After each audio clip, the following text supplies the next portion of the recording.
ग्रहण करते हुए अपने दौड़ लगाते हुए इस राज्य के बारे में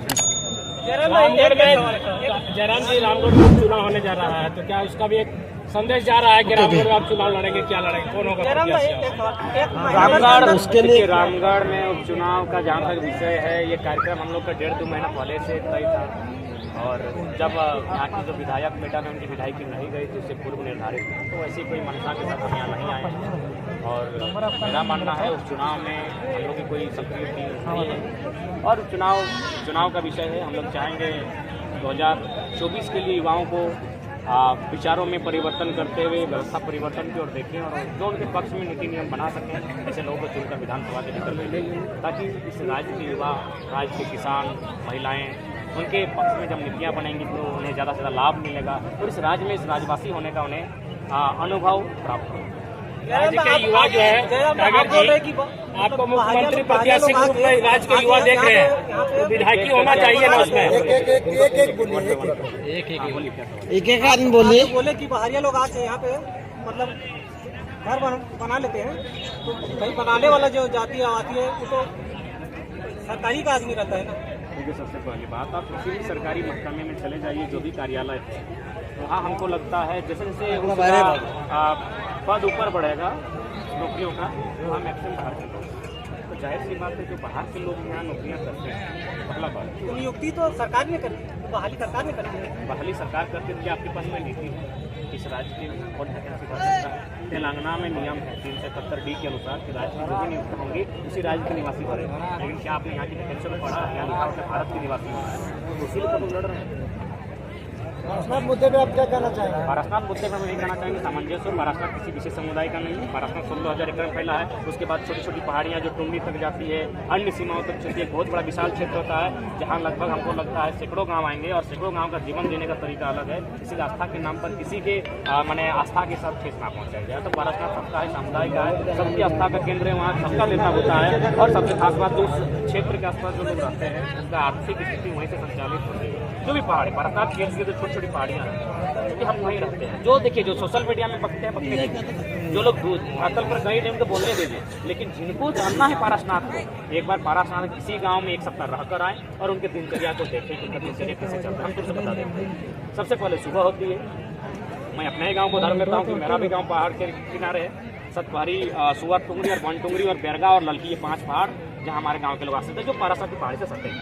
तो हमारे गाँव में प्रत्येक परिवार से कोई ना कोई सदस्य कुल्हाड़ी लेके पत्ते, कच्चा पत्ता लाने के लिए जाता है, ताकि उनका जो घर में बकरी, छगरी, मटरू है उसको खिलाया जाए। उसके बाद हमारी माँ मौसी जो काफ़ी जटिल लोग होती है, वे लोग भी लकड़ी चुनने में सूखी लकड़ियों का गट्टी बांध कर लाती है, ताकि जलावन की लकड़ी के रूप में उपयोग किया जा सके। ये प्रतिदिन का बात कर रहे हैं। उसके बाद अगर सीजनली बात करें तो कैन, पियर, भिलवा, करी, तरह के बहुत सारे माने भोजन वनोपज होते हैं, जिससे हमारा संसार चलता है। उसके बाद आप किसी भी पहाड़ी क्षेत्र में चले जाइए, आप उसका तुलना किसी कोलफील्ड के क्षेत्र से कीजिए, बीमारी में वो लोग थोड़ा कम मिलेंगे। और उसके बाद भी अगर वो बीमार भी होते हैं तो वो डॉक्टर के पास सेकंड चॉइस होता है। पहला चॉइस क्या होता है पता है? भाई पहाड़। क्यों पता है? वहाँ जड़ी बूटियाँ, किसी गाछ का छाल से, किसी जड़ी से, किसी पत्ता से, और हम लोग स्वयं बहुत सारा इलाज, जो कट गया तो पत्ता को लगा के रगड़ के डाल दिए, पेट दर्द हुआ तो पानी में डबका के फुला के पी गए। यानी जो लोग सोशल मीडिया में बक रहे हैं, जिनको पारसनाथ की सच्चाई मालूम नहीं है पहाड़ों की,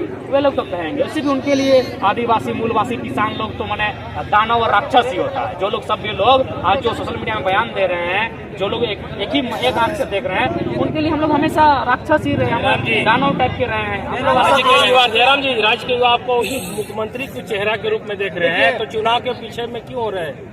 पीछे क्यों? देखिए, पहला बात आपसे निवेदन होगा, पत्रकारिता का भी आप लोग अच्छे जानकार हैं। एक सवाल हो रहा है, जब समाप्त हो तब पूछिए।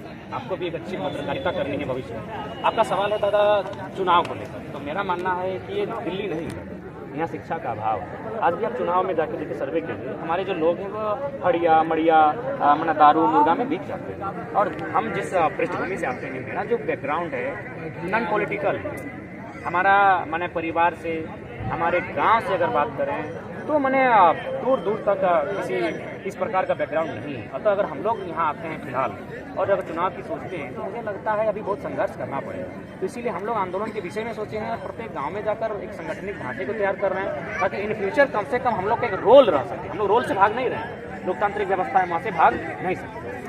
शिक्षा के बारे में कुछ नहीं पता। दादा ये तो क्या एक हम जहाँ भी हमको समय मिलता है हम तो हमेशा और हम खुद एक एजुकेटेड पर्सन है, हमें हिंदी के छात्र हैं, तो बिना शिक्षा का रिश्ता नहीं आता। देखिए उनको भी जगह तलाश मत कीजिए।